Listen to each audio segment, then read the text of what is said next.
Class is now in session. I'm Professor Hockey, and today we will be recapping Day 3 of the second round of the NHL playoffs. The last series finally kicked off, as well as a Game 2, with starting off the Flyers versus Islanders, and it was the Islanders taking it by a score of 4-0, so the second shutout we've seen to open a series in the second round.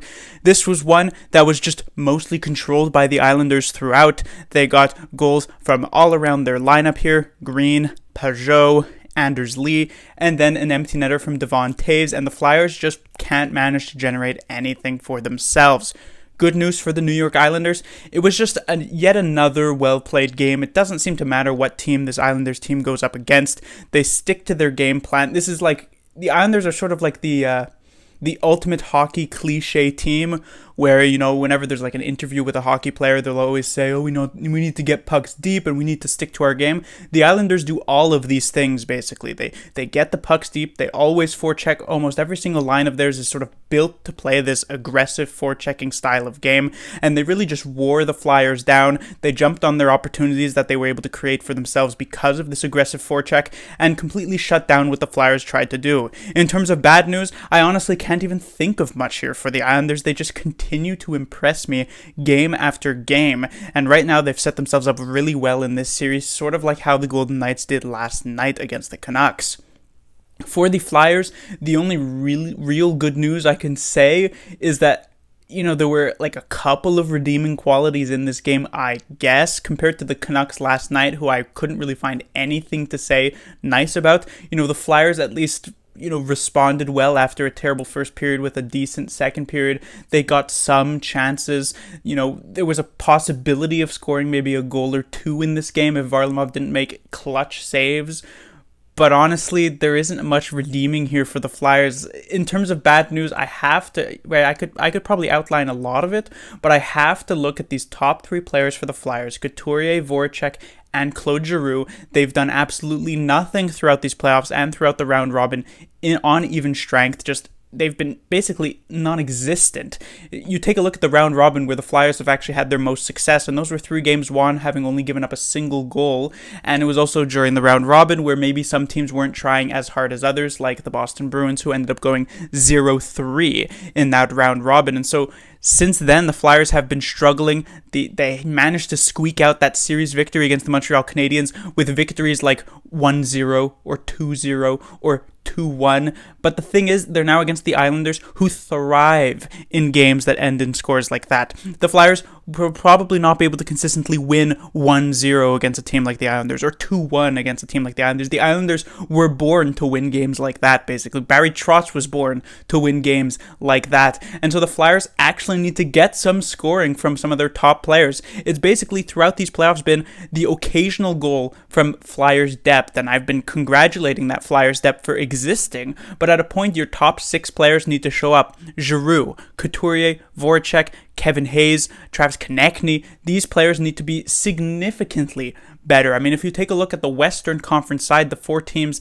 that have made the playoffs, we have, you know, McKinnon popping off for the Avalanche, Rantanen, Landeskog. The Golden Knights are getting prime production from their top players. The Canucks are getting the exact same thing. The Stars, even people have pointed to their top line not doing that much with Radulov, Benn, and Seguin, and they're doing triple what the Flyers have actually managed to do here. The fact that they even made it to the second round is sort of a miracle in a situation like this, because right now it's just not good enough at all, and it will be a quick series if these players do not wake up. On to the next game of the night. It was Avalanche versus Stars. The Avalanche were looking to avenge themselves after that loss in Game 1, and yet the Stars would be able to take the victory again and have a commanding 2-0 series lead, which has really stunned most people because a lot of people really pegged the Avalanche to get far in these playoffs, including myself. The good news for the Stars is that in these playoffs, they've been battling a ton of adversity. Obviously, Ben Bishop getting injured wasn't necessarily a great thing for them. They've been finding themselves kind of falling behind a lot. That Game 6 against the Flames, here tonight against the Avalanche, they did not have a very good round robin. They've had some bad luck at times in that Flames series. but they seem to always be able to battle back, and you have to commend this Stars team, who also was not very good at scoring goals in the regular season, and yet have just shown up in droves here. The goals have just appeared for them from a lot of these players who were maybe not that great for the regular season. In particular, you could definitely look at Joe Pavelski, who again scored here tonight, and this one started off with a Colorado advantage with a couple of goals from McKinnon and Rantanen, but the Stars answered back 4 unanswered, and eventually the empty netter from Alexiak to win. The only bad news for the Stars is that while I do commend the fact that they have shown this clutch and this resiliency factor of being able to come back from these deficits, it's not really a recipe for success to give a team like the Avalanche a 2-0 lead at the first period, or in the previous series giving the Flames a 3-0 lead early on in the first period. Eventually, if the Stars continue to do this, they will get punished. It is not a great thing to do. I'm sure the coach isn't saying, yeah, let's fall behind a couple of goals so that we can just score 5 unanswered and win the game. That's not really a game plan. And so if the Stars can clean up the start of their games, if they can play a better first 10 or 20 minutes, or at least first 10 and 20 minutes that compare to their last 40 minutes, this will be an extremely strong team, and maybe they can actually just barrel through the Avalanche. In terms of good news for Colorado, it's basically the same thing as Game 1. Nathan McKinnon continues to be the best player in the playoffs at the moment. This is sort of reminding me of the play-in series between the Oilers and the Blackhawks, where the Oilers were basically getting zero depth scoring at all, but they had Connor McDavid, who was trying to drag this lifeless corpse of an offense of the Oilers across the finish line and taking out the Blackhawks.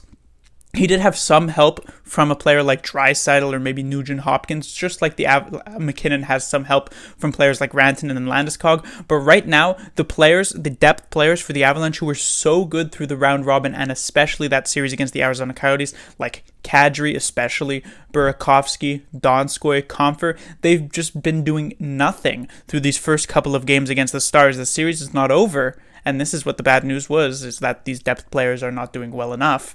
The series is not over, but a 2-0 series deficit is not an easy thing to come back from, especially against this Dallas Stars team that just seems to be clicking at the moment as though they can do no wrong. I mean, you take a look at this Radulov goal, the third goal scored by the Stars, and it seems as though, like the Stars have aligned for this team, basically, with seemingly they can do no wrong. And so the Avalanche, they're going to need a lot more depth scoring from their players to add on to McKinnon, because if that does happen with how well McKinnon is playing, they can come back. But that would do it for this recap. In terms of prediction, on the first one, I had said the Islanders would take the series, though I gave the Flyers a couple of games in that by saying the Islanders would win in 6. This Flyers team looked pretty lifeless through this first game, so will they be able to win a couple? It's possible, but right now the Islanders pick at the very least is looking quite solid. And then in the second series, I had the Avalanche in 6 games, and that is a possibility, but right now the Stars are looking really good. Class dismissed.